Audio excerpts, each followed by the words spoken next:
Hello and welcome to the Intentional Brief, your weekly video update on the one big thing in cybersecurity news for growth stage companies, their management teams, and investors. I'm your host, Shay Colson, managing partner at Intentional Cybersecurity, and you can find us online at intentionalcyber.com. Today is Monday, October 28th, almost Halloween here in the US, and I think it's time for us to have a pretty frank discussion about getting shit done in cyber. And to do that, we have to stay focused. So what do I mean by that? We're going to dive in because we've got a couple of great examples from the past week.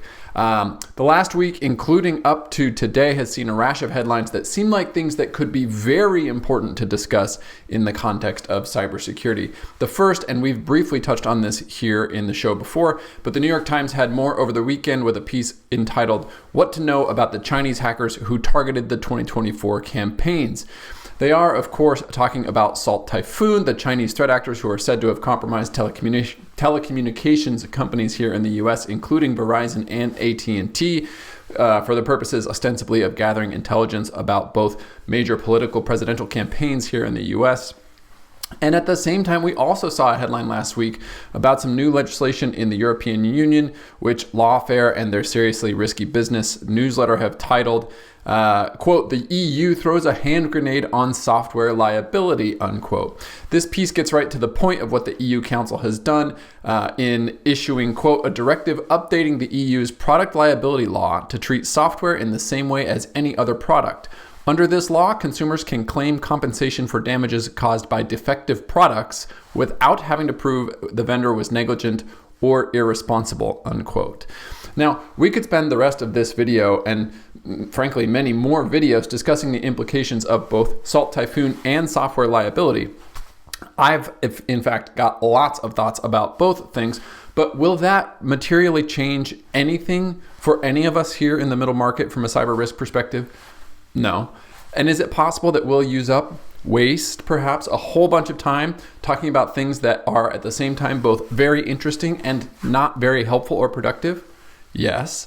And so just like many other things in both our lives and our security practices, we need to exercise some discretion here and stay focused. The same goes true for worrying about issues that don't impact. The same concept is true for worrying about issues that don't impact our enterprise. Like if we don't have that technology or if we don't have that vulnerability within our enterprise, we don't need to worry about it. Or tuning our alerts so that we don't need to worry about the noise that they're making if they aren't helpful to us in moving the needle. I think even more than time, our attention is the most scarce resource that we have, and we need to be mindful about how we spend it, where we allocate it. Letting that focus be co-opted by headlines that won't matter to us in the near term, or frankly, to most of us, if any of us in the long term, is just another way for us to get distracted, feel busy, but not have much to show for it. So let's just not. Let's just get back to the things that are on our plate that matter, the things that are going to move the needle for us, the people, process, and technology that will make a difference. I think it's easy to get caught in the loop of running from headline to headline, breach to breach, vulnerability to vulnerability. But frankly, that's just a great way to feel exhausted at the end of the day and still be standing in the same place you started. And that's not helpful. So don't do that to yourself, and don't let your team or your leadership group fall into that same trap. Staying focused over time is really a superpower, and it requires real and consistent effort to achieve. You won't always get it right, and that's okay.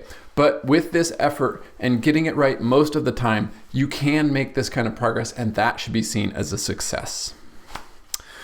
From a fundraising perspective, back to the big numbers with more than $25 billion in newly committed capital this week, including NCAP Investments of Houston posting $5.25 billion for their 12th oil and gas fund, Mubadala Capital, which is again Abu Dhabi's state-owned fund, putting up $3.1 billion for their 4th private equity fund, General Catalyst raising $8 billion across 3 funds, $4.5 billion for its core VC fund, $1.5 billion for its startup creation strategy fund, and $2 billion for separately managed accounts.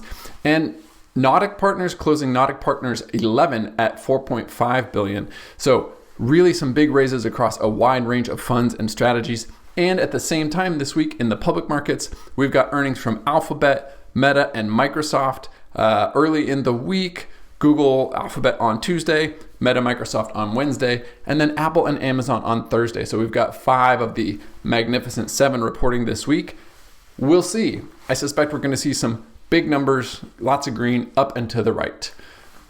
With that, a reminder, you can find back issues to these videos and written transcripts at intentionalcyber.com. Links to the articles we talked about in the comments section below, and we will see you next week for another edition of the Intentional Brief.